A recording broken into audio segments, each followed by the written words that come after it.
नमस्कार दोस्तों, स्वागत है आपका जीएस रिवीजन क्लास में। आज का टॉपिक है प्रमुख ऑपरेशन और अभियान। ऑपरेशन सिंदूर का संबंध यह भारत द्वारा पाकिस्तान के आतंकी ठिकानों के खिलाफ जवाबी कार्रवाई में चलाया गया था। इसे 7 मई को चलाया गया था। इसमें भारत ने पाकिस्तान के 9 आतंकी ठिकानों को निशाना बनाया था। इसकी और अधिक जानकारी लेनी हो तो आप इसको पढ़ सकते हैं। ऑपरेशन ब्रह्मा। भारत ने म्यांमार में आए विनाशकारी भूकंप के बाद राहत और बचाव कार्य के लिए ऑपरेशन शुरू किया था। इसमें भारत ने 2 नौसैनिक जहाज और एनडीआरएफ की टीम तैयार की थी। एनडीआरएफ की स्थापना 2005 राष्ट्रीय आपदा प्रबंधन अधिनियम के तहत 2006 में की गई थी। ऑपरेशन सरधवा। सीमा सुरक्षा बल बीएसएफ ने राजस्थान में भारत और पाकिस्तान सीमा पर ऑपरेशन चलाया था। Operation devil Hunt. भारत ने बांग्लादेश में अस्थिरता के खिलाफ इस ऑपरेशन की शुरुआत की थी, जिसका उद्देश्य था कि भारत में जो अवैध तरीके से लोग घुस रहे हैं उनको गिरफ्तार करना। ऑपरेशन सद्भाव।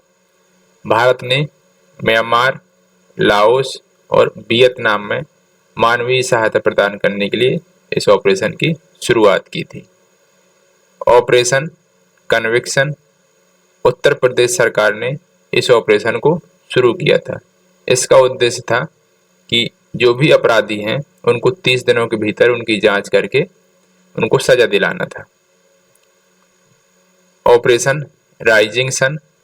राजस्व खुफिया निदेशालय के द्वारा इस ऑपरेशन को 12 और 13 मार्च को असम, बिहार और यूपी में इस ऑपरेशन को शुरू किया गया था। ऑपरेशन नन्हे फरिश्ता। आरपीएफ यानी कि रेलवे सुरक्षा बल ने पिछले 7 सालों में भारतीय रेलवे जोन में देखभाल और सुरक्षा की जरूरत वाले बच्चों को बचाने के लिए इस अभियान को शुरू किया था। ऑपरेशन इंद्रावती। भारत सरकार ने इसे मार्च 2024 में हैती में अशांति के कारण वहां फंसे भारतीय नागरिकों को निकालने के लिए इस ऑपरेशन को शुरू किया था। ऑपरेशन दोस्ती।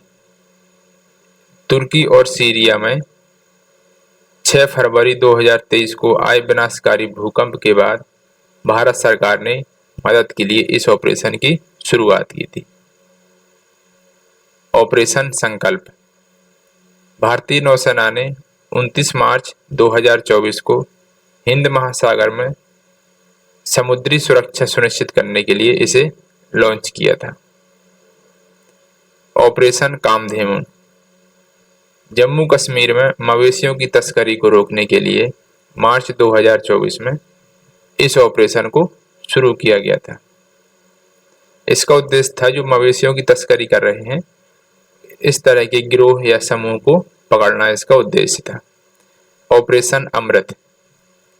ऑपरेशन अमृत के तहत केरल सरकार ने जनवरी 2024 में एंटीबायोटिक दवाओं के अत्यधिक इस्तेमाल को रोकने के लिए यह पहल शुरू की थी। ऑपरेशन अजय। भारत सरकार ने इजराइल और हमास युद्ध के दौरान इजराइल से भारतीय नागरिकों को सुरक्षित वापस लाने के लिए इस ऑपरेशन को शुरू किया था। ऑपरेशन चक्र 2। इस ऑपरेशन को सीबीआई यानी कि केंद्रीय जांच ब्यूरो ने साइबर अपराध में लिप्त माफियाओं को खत्म करने के लिए इस ऑपरेशन को शुरू किया था। ऑपरेशन ध्वस्त। राष्ट्रीय जांच एजेंसी एनआईए ने आतंकवादियों के नेटवर्क को ध्वस्त करने के लिए इस ऑपरेशन को शुरू किया था।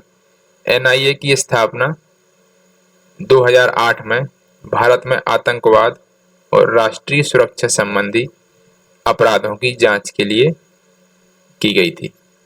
ऑपरेशन कावेरी।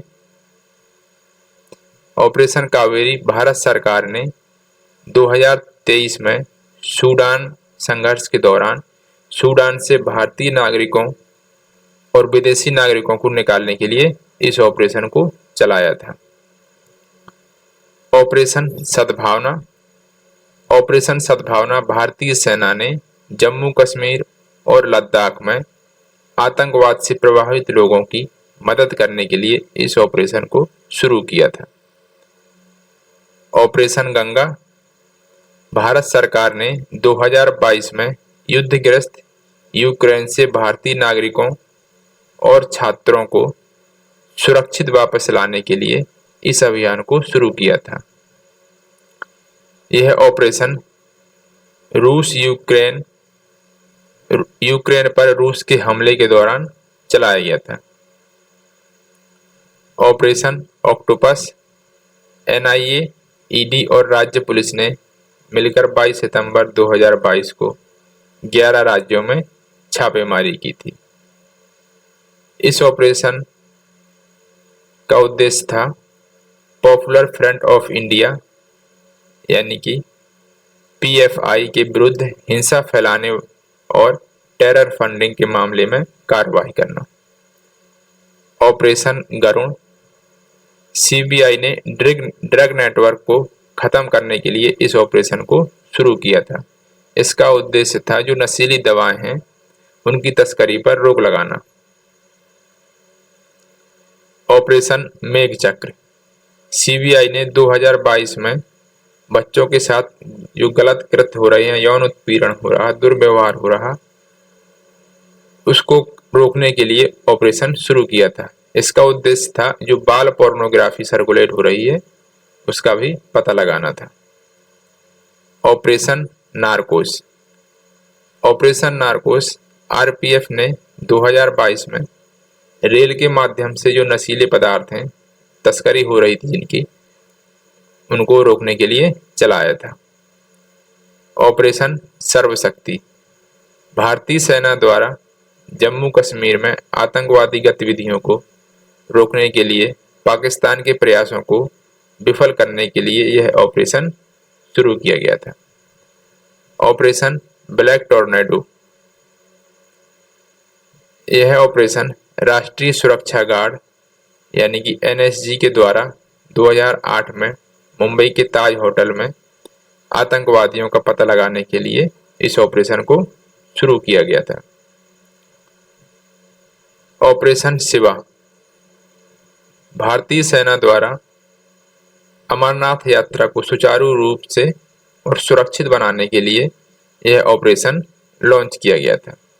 इसका उद्देश्य था श्रद्धालुओं पर होने वाले आतंकी हमलों को रोकना।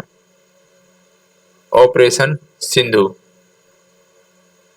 जून 2025 में भारत सरकार ने ईरान और इजराइल के बीच जारी संघर्ष के कारण वहां फंसे भारतीय नागरिकों को बाहर निकालने के लिए इस ऑपरेशन को चलाया था।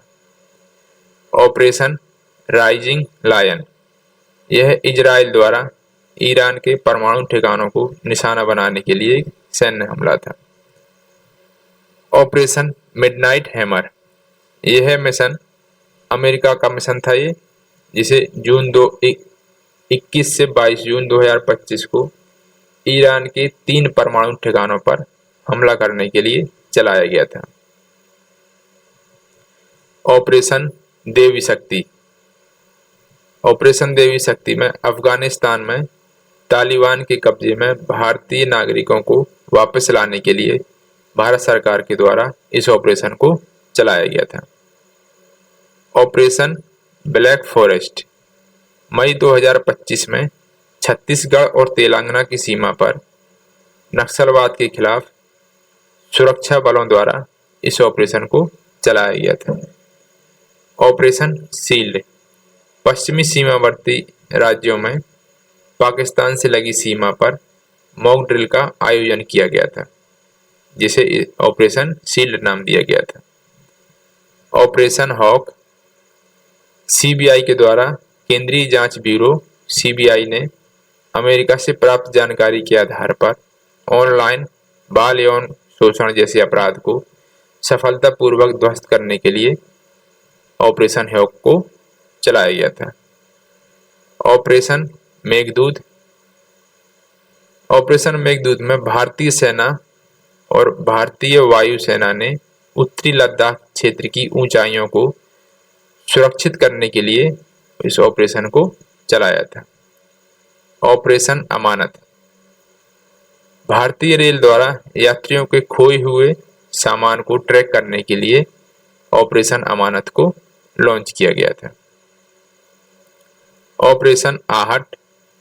रेलवे सुरक्षा बल आरपीएफ ने महिलाओं और बच्चों को तस्करों से बचाने के लिए ऑपरेशन आहट की शुरुआत किया था।